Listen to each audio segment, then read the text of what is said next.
This is Slam Hockey with your hosts, Peter Wojcicki and Paul Swinbeck.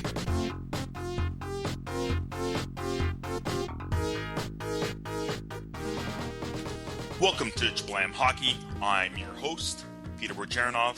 You can find me on Twitter at Russian98, and I'm with Paul Swinbeck. Hello, everybody. How you doing today, Paul?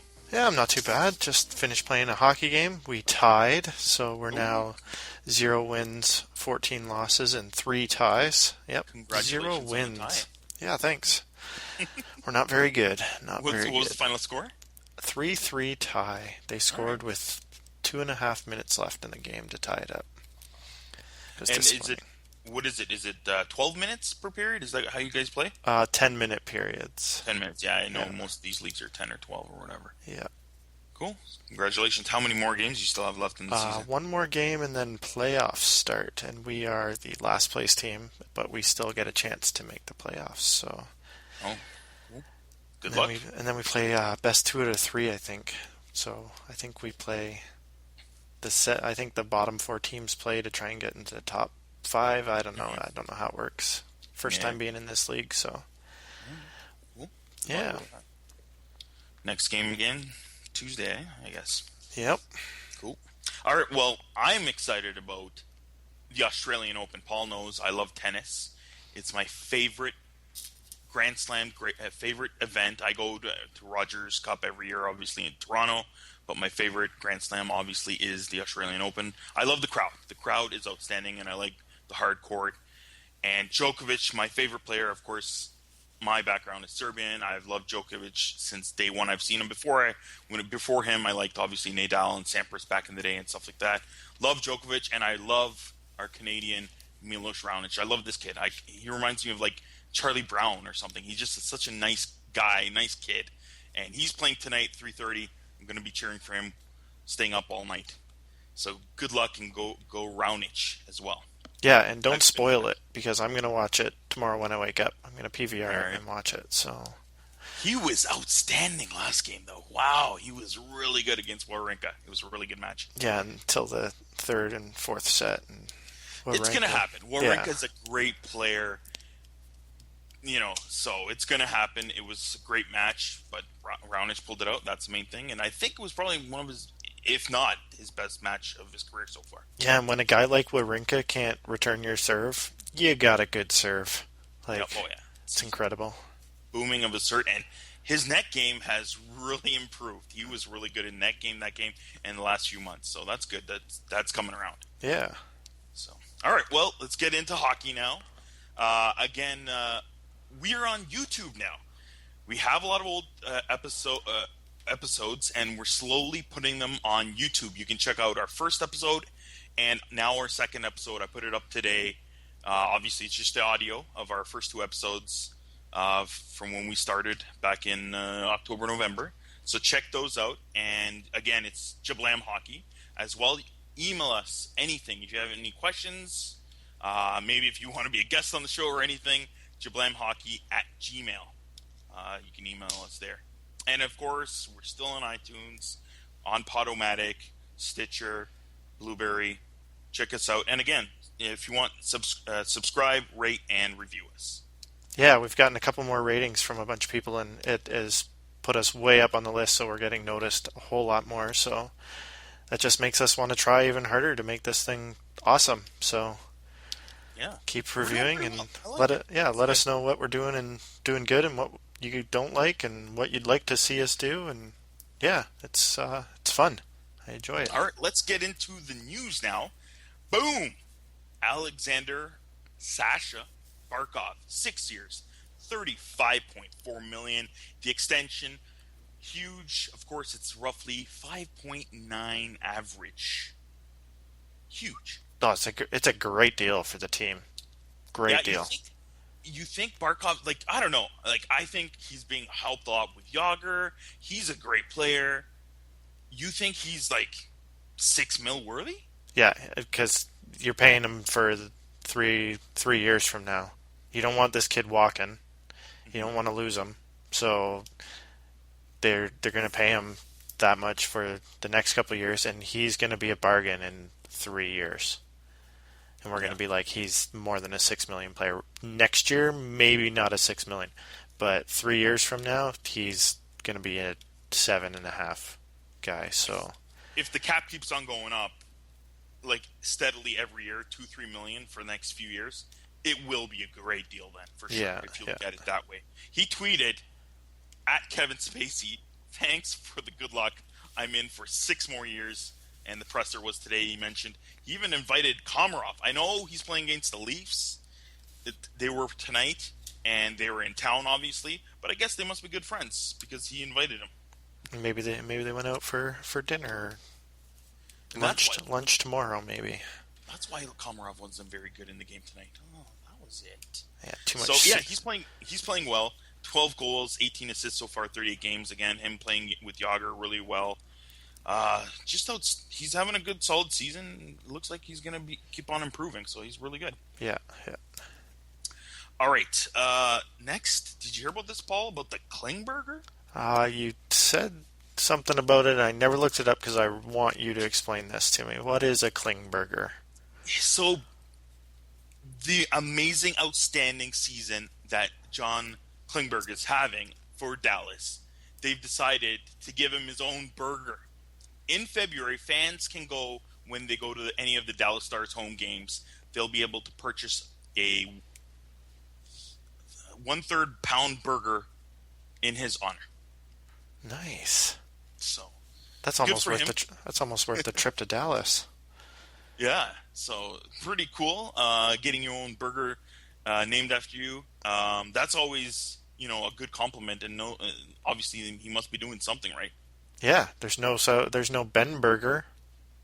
So Yeah, that's kind of weird, eh? Sagan, Ben, but I guess it probably plays off the Klingberg better than yeah. Benberg or Sigenberg or So. Spetzeberg. Oh, that doesn't sound delicious at all. Spetzeberg. Yeah. A sharp burger. I'd be afraid of one of those. Probably be really spicy. Yeah, probably. Yeah. So that's congratulations on him for that. Now going to Leafland, my land. A lot of executives believe James Reimer should get 4.5 to 5.5 million for at least a couple of years. And that's even if the Leafs don't re-sign him. Sounds like a lot of money for a goalie a lot of people didn't think is starter worthy, at least before this season started. Yeah, and kind of injury prone. Mm-hmm. Had some interesting injuries, concussion. It's weird that he not many goalies get concussions, but somehow he's had a couple of them. Yeah.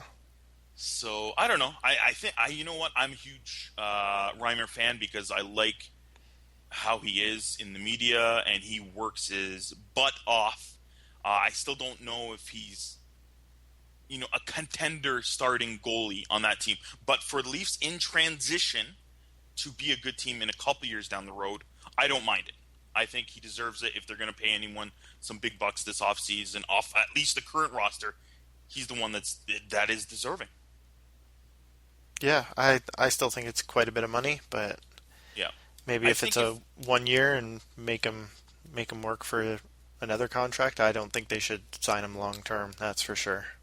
Well, I don't think they should sign him too long, but I wouldn't mind 3 years because they're in the rebuild stage right now, and they're not going to be a contender in 2 years. So why not give him like 2 or 3 years? Yeah, that's in true. my opinion. Yeah. So then, on the other hand, it's obviously rumored for the GM of the Maple Leafs, Lou Lamoriello. Nobody even knows who the GM is. You never hear about Lou. He doesn't talk to the media. He gets everybody else to do it for him. But apparently he's shopping Jonathan Bernier. Makes sense, but the value there would be pretty extremely low. Reimer having such a great season. His statistics are amazing. And then Bernier, statistically, probably one of the worst goalies in the NHL this year. What could the Leafs get from him? Well, especially since last offseason, Leonard went for a second round, Cam Talbot went for a second round. Like, you're not getting that for Bernier. Mm-hmm. So the third, right now you're not. Third or fourth, like, I don't know. So I don't know. It's kind of odd. I don't see a team really going out for him for even a second round pick. So I don't know. And of course, there's other guys that could be on the block for the Leafs, or Polak and Parento and Matthias. I think Polak maybe or Parento could fetch them at least a second. Matthias not so much. So that's that. And then another guy that's rumored is from the KHL, Nikita Zaitsev, from the KHL, a defenseman. He's rumored to sign with them in the offseason. So hopefully that can maybe fill in the defensive holes that the Leafs have. I hear that he's a pretty good defenseman. If people don't know, my background, my grandfather's Russian. Zaitsev is actually, that last name, it means rabbit in Russian. And if you remember the movie Enemy at the Gates a couple years ago, Jude Law played the main character, and Zaitsev was his last name. He was a huge war hero. Obviously, they made him up and looked really good in the movie, but he, strong for them in the war, and a lot of people carry that last name, and he is one of them. So hopefully he can snipe a lot from the blue line for the Leafs in the near future. Yeah, is he NHL ready, you think, or will he come and play for the Marlies? I don't know that much about him. I try to once in a while, Paul, watch some KHL games, usually before the NHL season starts, because the KHL season starts a little bit before them, but I don't know too much. Yeah. So he's apparently supposed to be pretty good, though. All right, now let's go into suspensions. Milan Lucic gets a 1-game suspension for a sucker punch. What do you think, Paul, about that? I don't know. A long, long time ago, Ty Domi sucker punched Ulf Samuelsson and got 8 games for it. And now the concussions and everything and the safety of the game is getting so much bigger, and they want to make statements with these guys getting suspensions. And he only gets 1 game? It's a tough call. I don't know. You didn't let me build it up a bit, but all right. There's been a lot of these sucker punches kind of things with the gloves on, in my opinion. I've seen a couple, at least a month. Lucic has been known to do 1 or 2 of them. He's never been suspended before, so this is kind of odd. I'm hoping they gave him a warning during one of those sucker punches that he's done before. Yeah. But again, tonight, per se, Lucic got that 1-game suspension, and I'm fine with it. As long as they warned him before, and now he's getting a cool 1 game, maybe even 2 games maybe he should get. I thought he, can't remember the player that he sucker punched, but he was more expecting it, in my opinion, and light on the ice for a bit, even though he looked fine.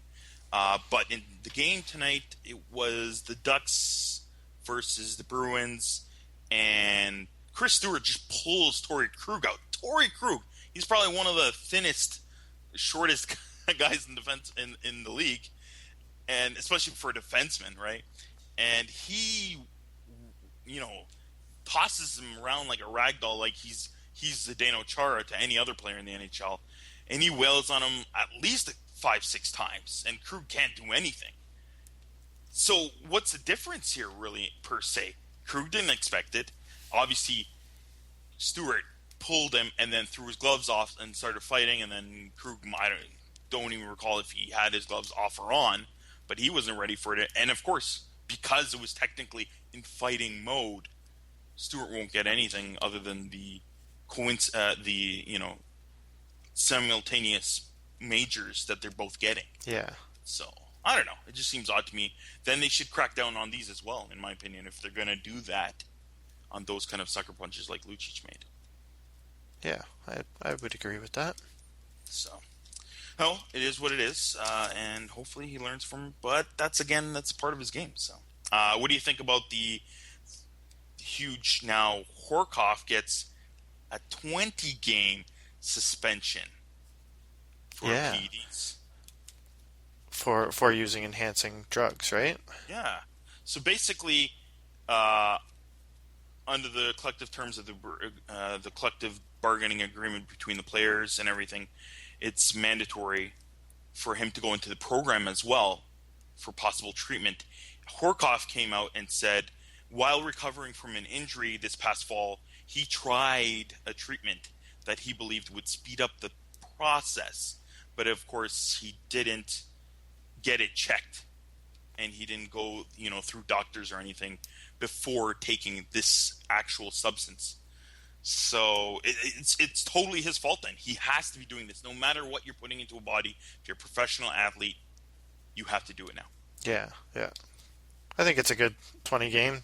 Learn your lesson. Don't do it again. Yeah, you know what I would like? I would like them to tell us what he took. Because players like this, and with other suspensions, these guys are all role models. He's been a veteran in the NHL for I don't know how long now. Horkoff's like 37 years old. Uh, he's played like 15 NHL seasons. Now he's going to be doing something like this. I don't know. I guess he's trying to stay in the game at his age. It's tough, I know. Yeah. But it's just, it'd be nice to know what he took exactly. He's a role model, so other people can learn. Maybe other guys would like to know what he took because maybe other people and players are taking it as well, and they don't know.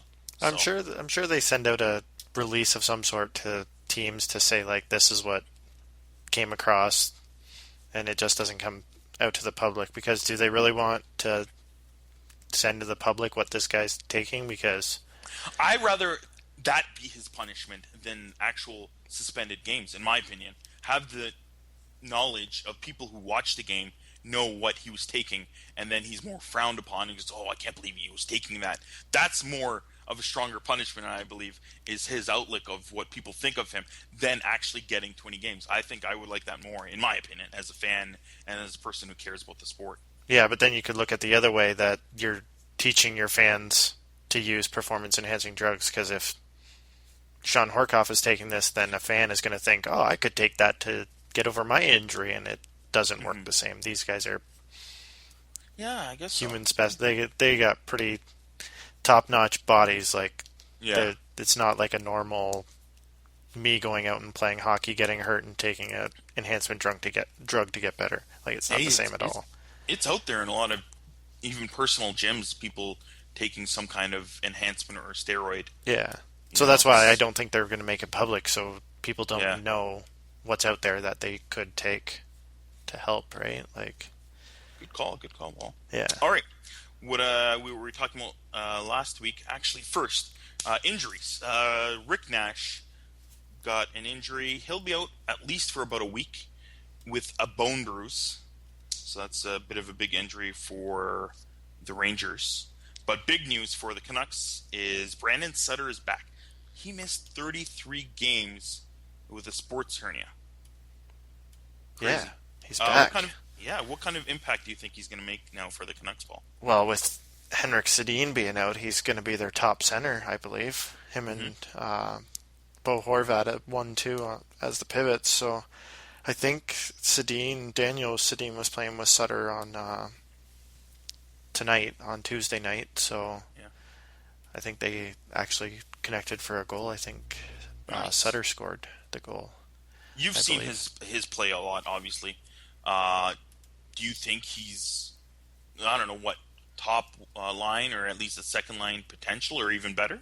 I don't think he's a first line guy. I think he could fit into a second, but he's more molded for a third line guy. Like, he's just so smart in in all zones. He's a smart hockey player. He goes to the bench and just coaches guys of what to do.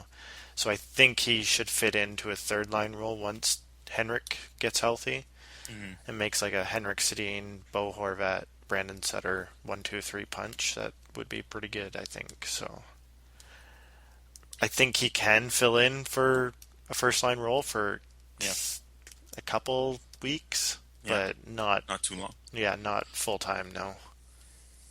Cool, good. Hopefully he does for the Canucks because they're still in that race. So yeah, we'll see what happens there. All right, what we talked about last week. Yes, the Hawks. We're going to be telling you where are they now of the Hawks, of the huge dynasty that they're having of winning 3 cups in 6 years.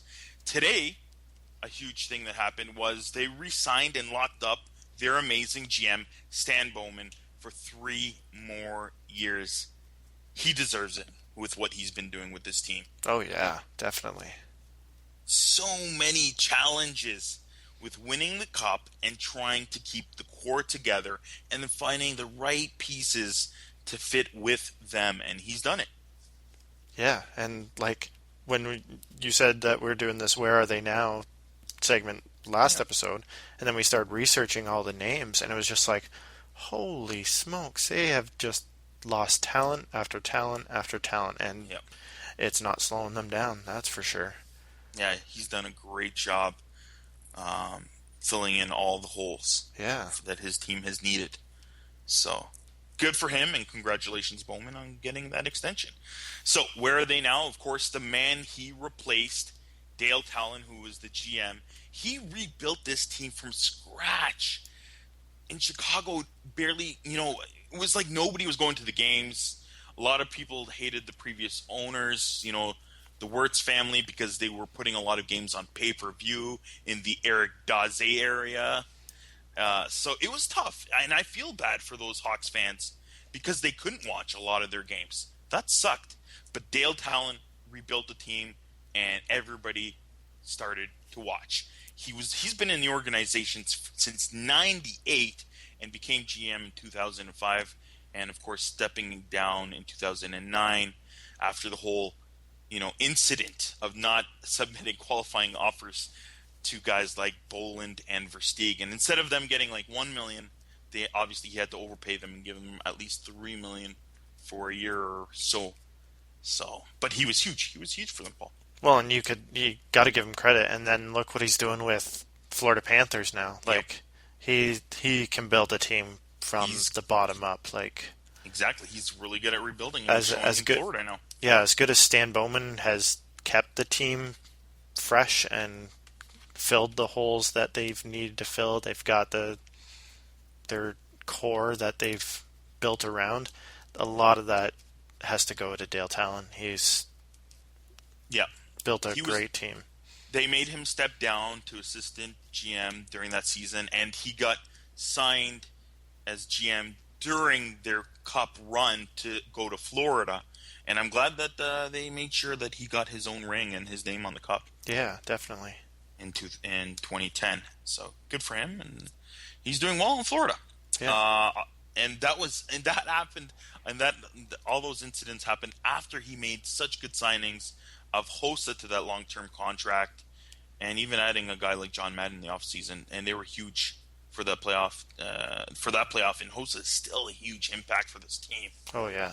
So he's done a good job. And again, Florida, they're killing it right now. They're still first in the Metropolitan Division. Yeah. Dave Boland, he was huge back then. Integral, solid checking second or third line center they could have, and scoring big goals for them in 2010 and 2013. Of course, since then, he's now locked up in a nice contract, 5 years, $5.5 million with the Panthers. Again, another signing made by Dale Talon in Florida. So he's there. He's lost a step, and I think it goes down to 2 years ago when he plays the Leafs, and he had that huge leg injury, and since then he's lost a bit of a step, but he's still a good veteran. Yeah, and when he got traded to Toronto, I think they expected him to be first or second line guy, and he wasn't doing that in Chicago. Like, he was just a depth guy that. And he was killing it though for the Leafs that season. He was outstanding. He was like probably one if not the best player on the Leafs team after maybe Kessel, and he just had a horrible leg injury. He missed a couple months, and he came near the end, and he was a totally different player. And he has basically been since. Yeah, and they traded him to Toronto, and they didn't get many name players. A second round pick, Carl Dahlstrom. Yep. A fourth round pick, Frederick Bergvik, and another fourth round pick, Frederick Olofsson. Not a single guy you've heard of. Yep. So, but again, they were Boland, and I didn't like the move as a Leaf fan because I knew Boland only had 1 year left on his contract, and you knew he was primed for a huge contract no matter what he did that season. Yeah. He was gonna cash out, and he did by going to Florida. So, yeah. All right, another guy, Dustin Byfuglien. While transitioning from forward to defenseman on the Hawks, he was a beast in 2010 playoffs, and that vaulted him into an NHL superstar. after being traded after winning the Cup to Atlanta. Now he's on Winnipeg, and he's been basically a defenseman since, and a top one in the NHL, always in the top 5 for defensive in like points. Yeah, and he's such a big dude, man. They always complain about his weight and stuff in the off season. It's like that's how it used to be. Like the guys came to training camp out of shape, and they used the training camp to get into shape, and now everybody just keeps training. And not everybody was going to Gary Roberts' house every freaking day. Yeah, and full summer, not eating any food at all that they wanted to eat. Like they've just turned into robots pretty much. And Bufflin does what he does in the off season and comes back and he just comes back and he's still solid on the back end. Like, yeah, he's great. Yeah, let him go on the lake and have a few beers. Yeah, enjoy the off season. So hey, he's living it. So, good for him. He's playing. He's outstanding. He is really amazing. Power, like he can still be a power forward, but he's a huge hulking defenseman, and he can still put up huge points. So he's gonna get some big cash coming again, probably this off season. So yep, he is. All right, next one, Versteeg. Chris, or as Hawks like to call him, Ver Beauty. He's always been a shifty and sometimes highlight reel scoring winger. He was big for them in 2010, and then he was traded back again 2 years ago from Dale Talon again on Florida he was playing with, and he helped them win again in 2015. Obviously not as a huge piece, but he was. And now he's currently on the Canes, having an underrated season, Paul. Probably one of his best seasons in a couple of years right now. Yeah, he's fitting in real well playing with Stahl, I believe he's playing with right now. Yep. I think Eric Stahl he's playing with. They jumble their lines so much, so a lot. So it's kind of weird because it's hard to get a good flow going if you're always mixing your lines that much. But he's playing pretty good this year, and everybody loved him when he was in Chicago. The Chicago fans loved him because he's a big joker and he's a funny guy. So he left the Hawks and didn't play very well, and then every time he went back to the Hawks, he found his game again. It's like they knew how to use him properly. Yeah. And thankfully the Canes have now kind of figured it out, but I don't think he's the same player as he was back the very first time in the Blackhawks organization. He was pretty good. When he was on the Leafs, sometimes he was cringe-worthy for me because he played so much East and West and not North and South game. He loves doing that. I don't know why. It's so annoying. Obviously, guys like that, even like, say, Kadri, too much of that. He likes to spin and turn, likes to drop the puck a lot, and that causes a lot of turnovers a lot, too. So he's exciting to watch sometimes, but he gives away the puck a lot, too. So, but yeah, good for him. He's still playing really well this season. Next, Brouwer. Troy is a gritty, versatile winger who had one of his best seasons in 2010 for them winning the Cup. He was a strong winger for the Caps for many years, and this offseason he was just traded to St. Louis for TJ Oshie. That's a pretty big get trade from going to the Capitals as a grinding forward that can score, and then going for Oshie, who's a bit of a sniper. Yeah, and I think the main reason why St. Louis made that deal was they needed to get tougher, and they felt that they could get rid of TJ Oshie's talent because they had Tarasenko coming in. Exactly. Tarasenko has taken over that offensive, sniper role, and, he's a good big step up from Oshie, so. Yeah. But yeah, Brouwer's always had a pretty good, solid two-way grinding game. And he did pretty well in the Caps, too, after leaving the Hawks. Yeah, in that role. He has a very quiet point total. Like, he just doesn't seem like he scores ever, and then at the end of the season, you're like, whoa, he's got quite a few points, actually.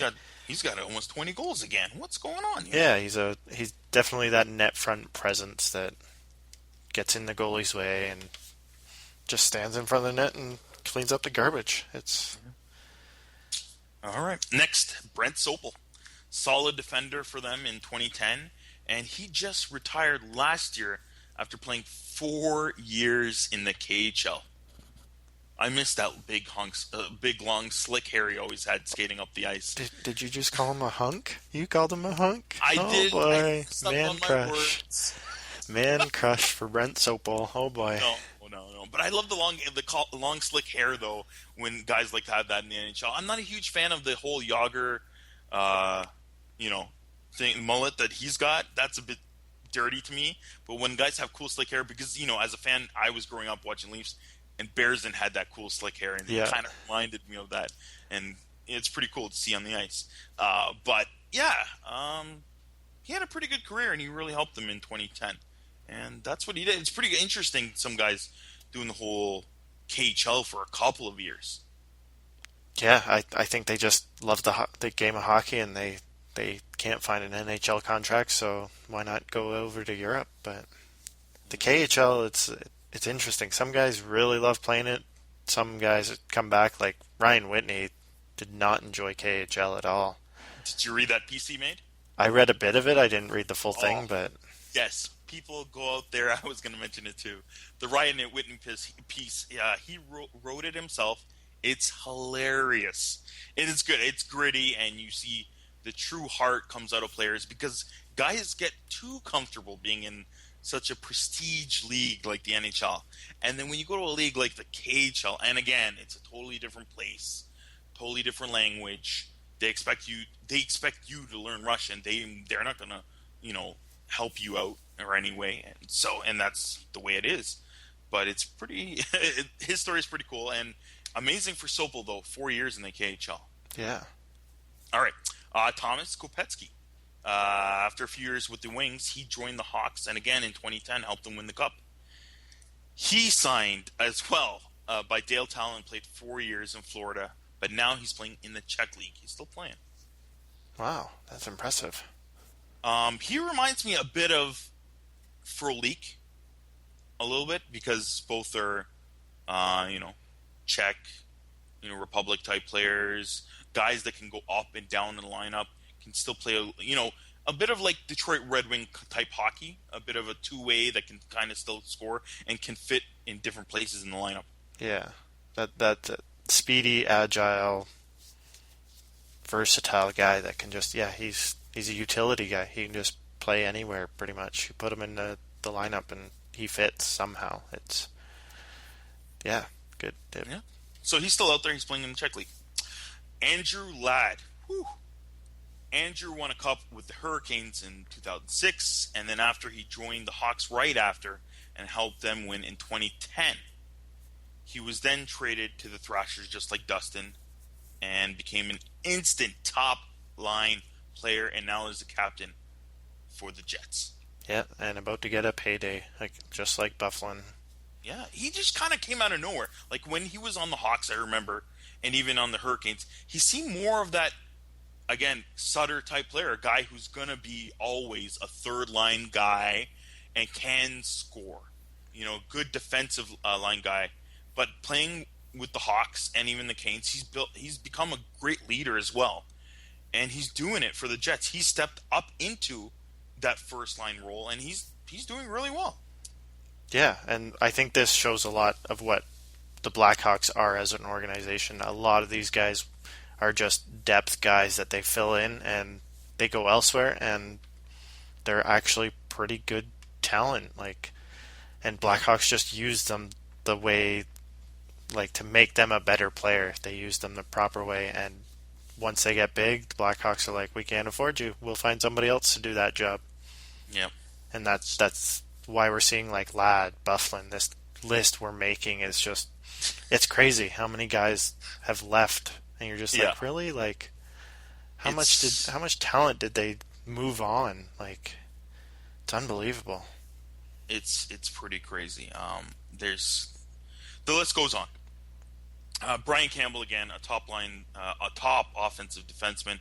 He was injured in 2010. He missed a lot of the season, but he found his, he came back from injury and he found his game in that first round, and that helped solidify the Hawks D, and they won the cup with him.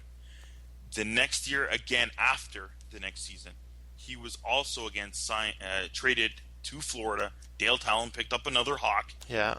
and he's been breakout D-man for the Florida Panthers since. Yeah, he won the Lady Byng in 2011-12. A defenseman? Yeah, first defenseman to win Great. since Red Kelly in 1953-54. Yeah, I remember that season when he did it. I was like, what? That's Yeah. insane. Yeah, He had like impressive. one minor or something. Yeah. And So and let's do a quick nickname maker. What would you call Brian Campbell? Your nickname? well, I can't give him a nickname right now because people just call him Soups. Yeah, yeah, Soupy, Soups. Yeah, because a good old So, Campbell soup. It's a solid nickname. yeah, Can't get much better than that. So you can't. All right, then we go into the net.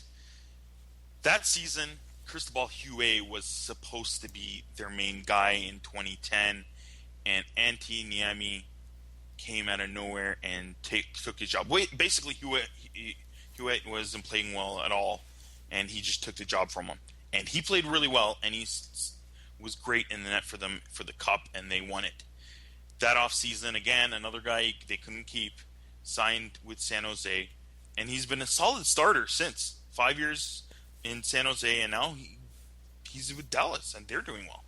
yeah, and way back then, Huey played 20 minutes of the first game of the Stanley Cups in 2010, and then Niemi took over Yep. and won them the cup. And then in arbitration, he was awarded 2.75 million contract, and the Blackhawks said no.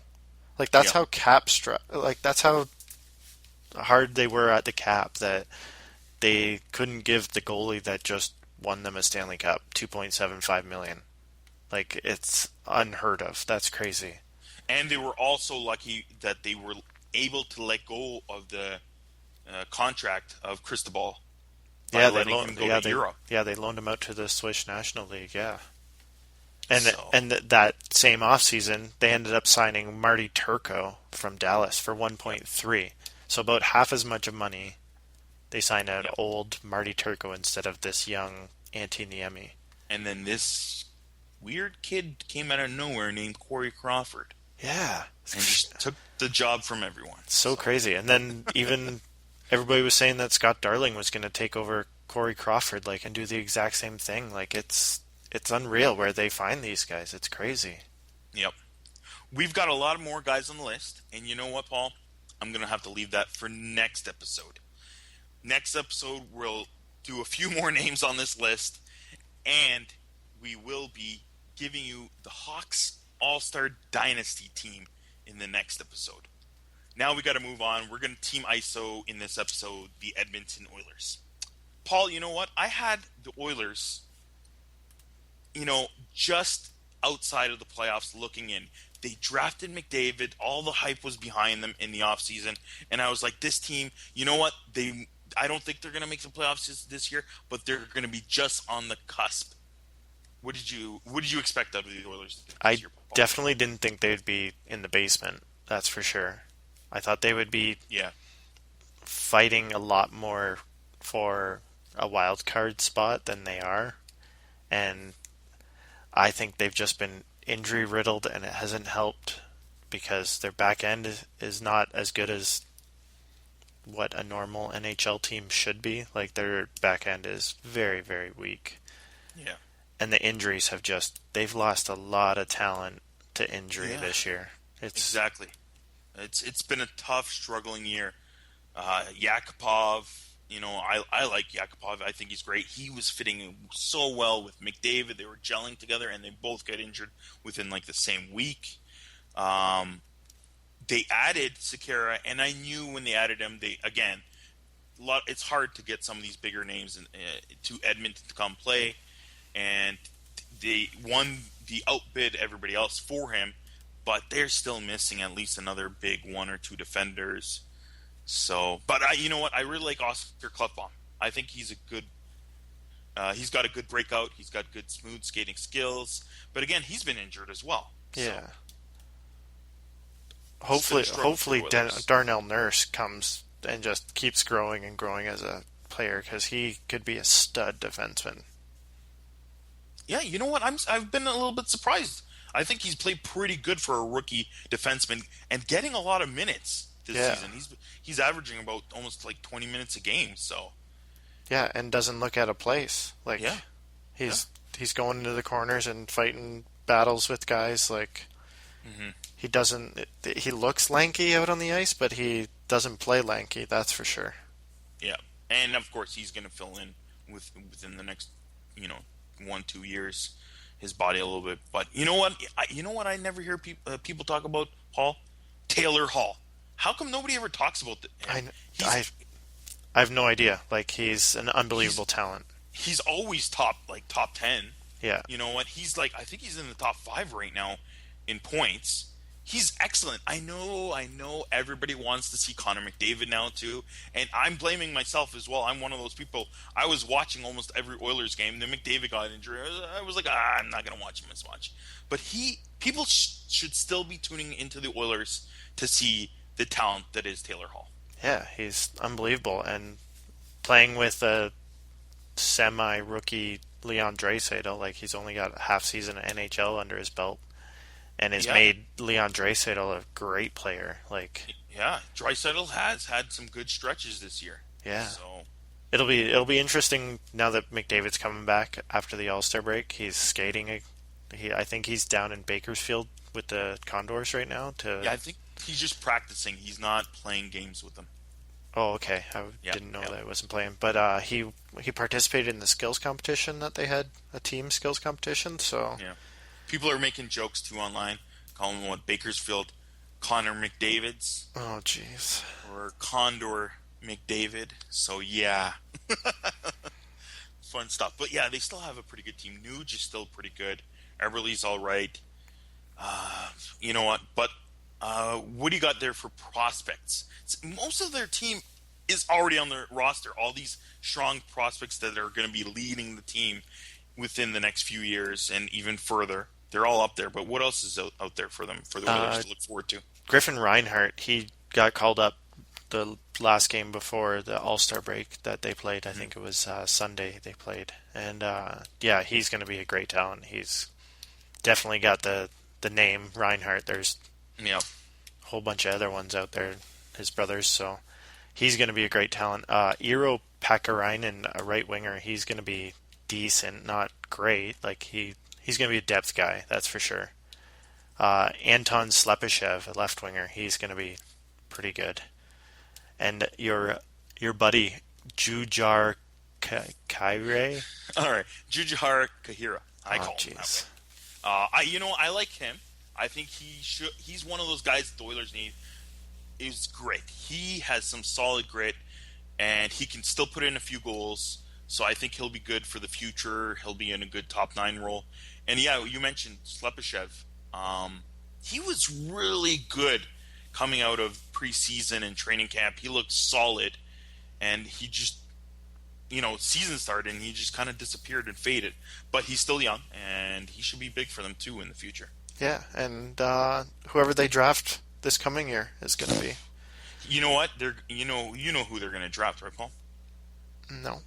They're going to draft Austin Matthews. They're going Oh, to so draft him they're going to get the first pick overall? just like every year. I don't. That would be crazy. They need like a fourth or fifth overall pick and draft like Jacob Chitrin and get another Yeah, defenseman, a stud defenseman. but why not draft the Matthews and trade it for him? Could you? You know what? Nothing's been done like that since the trade Brian Burke made to get the Sedins together. It'd be cool to see something like that happen, especially because the Oilers need more of solid defensemen that can eat up the minutes and play a good game. Yeah, and they got a GM that is willing to make crazy trades, and that Yeah, that could happen. So, but like Austin Matthews is so good too. Like there yeah, wasn't even a thought of trading Connor McDavid. So why is exactly. there even a thought of trading Austin Matthews? But Like, I'm just saying, if you could get a good, solid defenseman as well as other pieces for Matthews, why not? Because you can't fill up a whole roster and have guys like, I don't know, Eberle on the fourth line. no, and they gotta start winning now. Like they got all these young kids that are still on entry level contracts. Like, They have a lot of them. yeah, and once they have to start making these guys full-time NHL guys that are making 5-6 million because they're top talent. Like, they're not going to be able to build a team. They got to do it. They got to win quickly. And the time is now, and what they need to do is solidify that defense. yeah, So that's their biggest hole. They got to solidify their defense. They got to play somehow a little bit more of a team game instead of just offensive or whatever. So they pretty much got a lot of the pieces, but they just got to fill in those other holes and get some good leadership on that team. That's another thing that they're missing. yeah. I don't know how they didn't call Nashville when the whole Seth Jones, Ryan Johansson was going down there. Like, we got Jordan Eberle. Like, we'll take Seth Jones, please. Like, Yeah. I'm sure they did make phone calls. Like, these GMs are calling guys every single day to get updates, so Yeah. that could have been in the works. But that they need a young stud defenseman.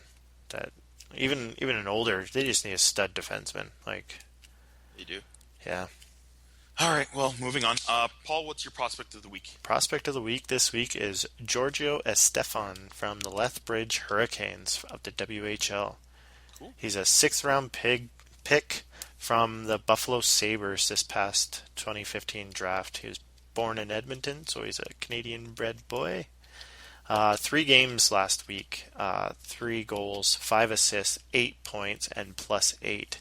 That is just unbelievable. That's 2.5 points per game. That's crazy. Wow. Yeah, so he had a good week. He looks like a stud. Yeah.